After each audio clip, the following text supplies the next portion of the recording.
Hello students, welcome to my YouTube channel Learn English with DK sir. आपको हम पुनः active passive wise फिर से जल्दी से रिवीजन कराते हुए इसका पार्ट 2 जो है भी आपको इसी में हम इंक्लूड करके पढ़ाते हैं। प्यारे छात्रों, ट्रांसलेशन में एक्टिव पैसिव का एक अहम रोल होता है। ठीक है, एक्टिव पैसिव वाइज ये सारे कंपटीशन की तैयारी करने हो, चाहे वो बैंक की तैयारी कर रहे हों, चाहे वो एसएससी की तैयारी कर रहे हों, चाहे वो जिस चीज़ की तैयारी कर रहे हों, उनके लिए इंग्लिश से संबंधित अगर ग्रामर में ऐसा नहीं हो सकता है कि एक्टिव पैसिव ना पूछा जाए। तो active passive this chapter is basically important for intermediate classes, high school classes and for all competitive students who are preparing for their best. Okay, let's start. Active and passive wise, कृत और क्रमवाच्य। ठीक है, voice वाच्य जो है वो हमारी दो तरीके की होती हैं, एक्टिव और पैसिव, कृतवाच्य और क्रमवाच्य। ठीक है, एक्टिव वाइज क्या होती है? इन active voice the subject of the sentence is dominant. Active voice में वाक्य का जो कर्ता होता है वो प्रमुख होता है। जैसे राम किल्ड रावणा, ये एक्टिव वाइज है। इसी तरह से दूसरा सेंटेंस है mister Ajay build this house in 2003। Mister Ajay ने ये घर 2003 में बनाया। ठीक है, तो इसमें जो एक्शन है, जो काम जो किया जा रहा है वो सब्जेक्ट के द्वारा किया जा रहा है। जैसे पहले सेंटेंस में राम सब्जेक्ट है, दूसरे में मिस्टर अजय सब्जेक्ट है। ठीक है, और उसके बाद ऑब्जेक्ट इसमें क्या है? रावणा। और आपका दूसरे वाले सेंटेंस में दिस हाउस, ये आपका ऑब्जेक्ट है। ठीक है, डायरेक्ट ऑब्जेक्ट है ये। ठीक है, इन 2003 ये इनडायरेक्ट ऑब्जेक्ट में इसको रख सकते हैं, हालांकि इसको इनडायरेक्ट ऑब्जेक्ट में रखना उचित नहीं होगा। अब आते हैं पैसिव वाइज में। ठीक है, इन passive wise object of the sentence is dominant. Passive voice में वाक्य का जो ऑब्जेक्ट होता है वो प्रमुख होता है। जैसे रावण, अब इसी सेंटेंस को हम बनाते हैं तो क्या बनेगा? रावणा वाज किल्ड बाई राम। ठीक है, ये भाई पास्ट इंडिफिनिट में था, इसको चेंज करेंगे तो रावणा इधर आ जाएगा। ठीक है, और उसके बाद टेंस आगे बढ़ेगा, पास्ट इंडिफिनिट जाएगा पास्ट कंटिन्यूस में, वाज हो जाएगा, क्योंकि रावणा सिंगुलर सब्जेक्ट है। तो रावणा वाज किल्ड, वर्ब की थर्ड फॉर्म लगाते हैं पैसिव वाइज में, रावणा वाज किल्ड बाई राम। ठीक है, अब इसमें हमने क्या देखा? जो हमारा सब्जेक्ट था वो ऑब्जेक्ट बन गया, जो हमारा एक्टिव वाइज का जो ऑब्जेक्ट था वो सब्जेक्ट बन गया। ठीक है, इसी तरीके से दूसरा सेंटेंस, इसमें देखिए ऑब्जेक्ट ये था दिस हाउस, तो this house was built in 2003 by mister Ajay. ठीक है,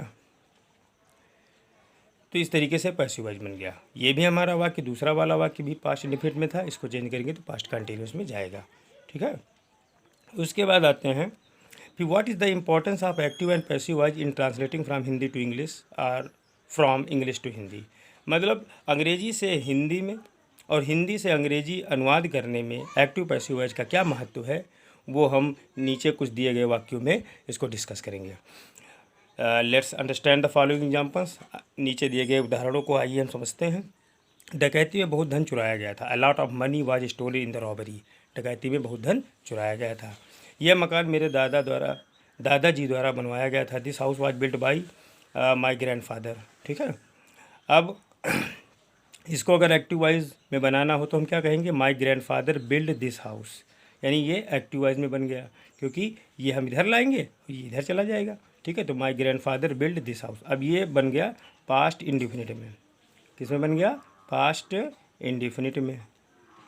ठीक है, पास्ट इंडिफिनिट टेंस में बन गया ये वाक्य। और ये जो चेंज हुआ ये पास्ट कंटिन्यूस में हुआ। तो कभी कभी परीक्षाओं में, जैसे एसएससी हुई, बैंक की परीक्षाएं हुई, उसमें पूछ लेते हैं कि पैसिव से एक्टिव बनाइए, हैं, एक्टिव से पैसिव बनाइए। जैसे मुझे याद है कि हम टेट की परीक्षा देने गए थे तो उसमें पैसिव से एक्टिव पूछ लिया गया था, तो ये पूछ लेते हैं। तो इसलिए दोनों तरीके से आप तैयार रहे, चाहे एक्टिव से पैसिव बनवाएं, चाहे पैसिव से एक्टिव बनवाएं। ठीक है,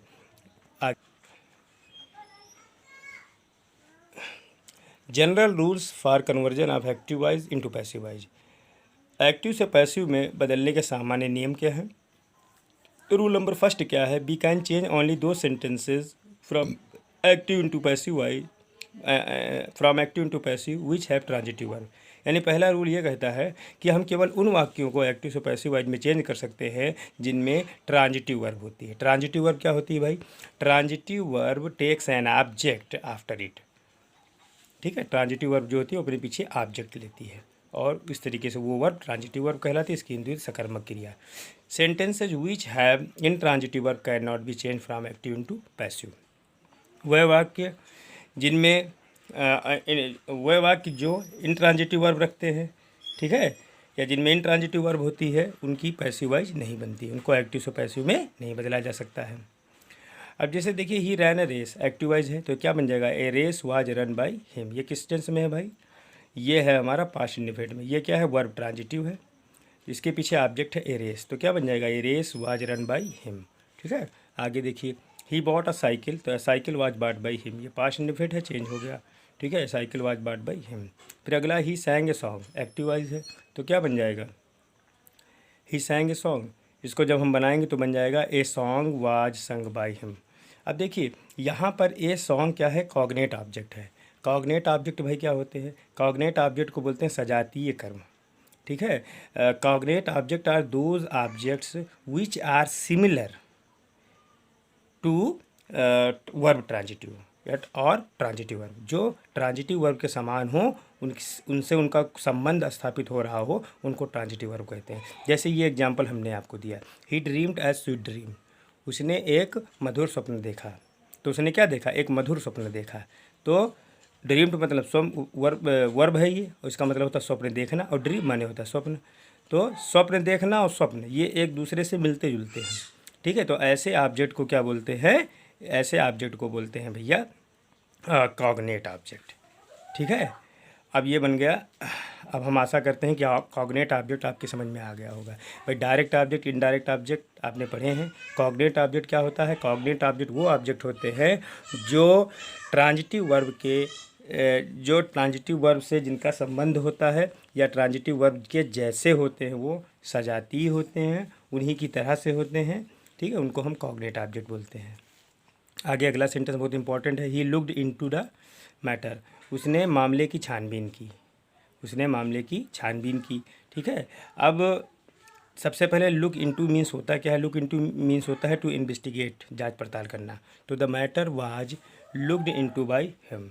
ठीक है, तो अब यहाँ पर ये जो ऑब्जेक्ट है द मैटर, ये governed by the preposition into, तो इसको हम बोलते हैं प्रीपोजिशनल ऑब्जेक्ट। ठीक है, ये प्योर ऑब्जेक्ट नहीं हम कह सकते इसका, ये वर्ब ट्रांजिटिव का हम ऑब्जेक्ट नहीं इसको कह सकते हैं। ठीक है, यानी लुक्ड का हम इसको ऑब्जेक्ट नहीं कह सकते, इसको हम कह सकते हैं प्रीपोजिशनल ऑब्जेक्ट। ठीक है, तो the matter was looked into bye him. अब लुक इनटू हमेशा साथ ही में रहेगा, क्यों? क्योंकि लुक इनटू मीन्स होता है टू इन्वेस्टिगेट, जांच पड़ताल करना। ठीक है, तो इस तरीके से ये आपने टेंस में कैसे बदलते हैं इसको एक्टिव से पैसिव वाइज में। ठीक है विद्यार्थियों, एक्टिव से पैसिव बनाने में आपको 12 टेंस का ज्ञान होना चाहिए और आगे आने वाले वीडियोज़ में हम एक एक टेंस आपको पढ़ाएंगे। ठीक है, तो हम आशा करते हैं आपको कुछ टेंस का ज्ञान ज़रूर होगा, और यदि नहीं है तो परेशान होने की ज़रूरत नहीं, हम आपको विधिवत एक एक टेंस पढ़ाएंगे। ठीक है, बाकायदा अनुवाद भी करना सिखाएंगे। ठीक है, तो अभी हम आपको जल्दी जल्दी ये बता रहे हैं। देखिए प्रेजेंट टेंस के जो चारों हैं ये आगे बढ़ते हैं। देखिए कैसे प्रेजेंट इंडेफिनिट टेंस जाता है is am are plus verb की थर्ड फॉर्म में। देखिए in passive voice verbs third form is used. Passive voice में आप जानते हैं वर्ब की थर्ड फॉर्म यूज होती है, तो प्रेजेंट इंडेफिनिट टेंस जाएगा is am are plus verb की थर्ड फॉर्म में। प्रेजेंट कॉन्टिन्यूअस टेंस जिसकी सहायक क्रिया क्या है? इज एम आर, और प्रेजेंट इंडेफिनिट टेंस की सहायक क्रिया क्या थी? डू डज, तो ये जाएगा is am are plus being plus verb की third form. Present perfect tense has have, ये जाएगा has have plus been plus verb की third form. Present perfect continuous tense has been have been, ये no change होता है। ठीक है, फिर past tense, past indefinite tense आप जानते हैं सब्जेक्ट प्लस वर्ब की सेकंड फॉर्म प्लस ऑब्जेक्ट, यानी इसका स्ट्रक्चर यही होता है। जैसे वो दिल्ली गया, ही वेंट टू दिल्ली। ठीक है, तो अब इसको जो हम चेंज करेंगे तो ये जाएगा पास्ट कंटिन्यूअस टेंस में, यानी कि हो जाएगा वाज वर, वाज या फिर वर प्लस वर्ब की थर्ड फॉर्म। अब पास्ट कंटिन्यूअस टेंस को चेंज करेंगे तो was were plus being plus verb की third form. Past perfect tense को चेंज करेंगे, इसकी सहायक क्रिया होती है हैड, तो ये पैसिव में जाएगा तो हैड बीन प्लस वर्ब की third form. Past perfect continuous tense आगे बढ़ेगा तो ये नो चेंज होता है, ये बदला नहीं जाता है। ठीक है, अब इसी समय हम आपको बताते हैं फ्यूचर टेंस। फ्यूचर टेंस क्या होते हैं? ठीक है, फ्यूचर टेंस अगर फ्यूचर इंडिफिनिट टेंस है एक्टिव वॉइस में, future indefinite tense, future indefinite tense, तो ये पैसिव में जाएगा तो कहाँ जाएगा? ये जाएगा विल बी या शैल बी प्लस वर्ब की थर्ड फॉर्म, इसमें चेंज हो गया। ये भाई एक्टिव है और ये क्या है? पैसिव है। ठीक है। उसके बाद अब आते हैं हम फ्यूचर कंटिन्यूअस पे। Future continuous tense, continuous tense, तो इसमें ये भैया नो चेंज होता है, नो चेंज्ड। फिर आते हैं फ्यूचर परफेक्ट में, future perfect tense, future perfect tense, तो ये जाएगा फ्यूचर परफेक्ट कंटिन्यूअस में, फ्यूचर परफेक्ट कंटिन्यूअस में, perfect continuous tense, continuous tense. ठीक है, फ्यूचर परफेक्ट कंटिन्यूअस टेंस। ठीक है। अब आता है लास्ट वाला, इसकी सहायक क्रिया आप जानते हैं क्या होती है? Will have public shall have, तो ये इसमें जाएगा, आगे बढ़ जाएगा। फिर आता है आपका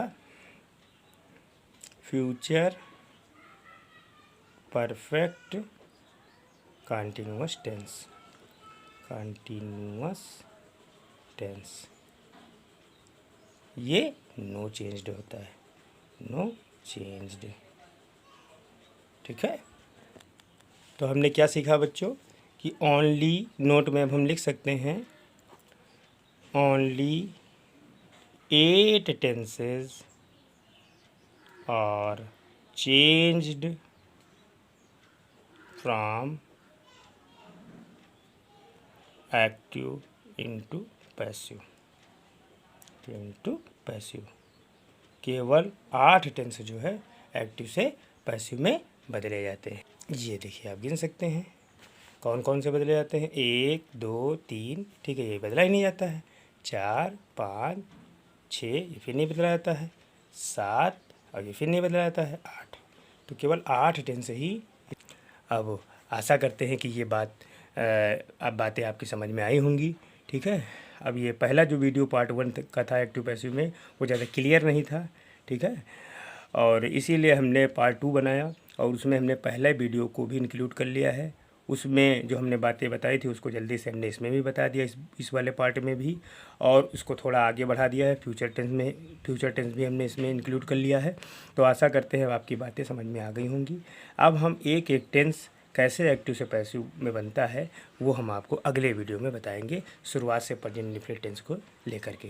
लेकिन रूल जानना बहुत ज़रूरी था। तो आप अगला हमारा एक्टिव पैसिव का पार्ट 3 का इंतज़ार करिए। यदि आपको ये वीडियो पसंद आया हो तो आप चैनल को सब्सक्राइब कर दीजिए, वीडियो को लाइक कर दीजिए। Thank you and waiting for the next video.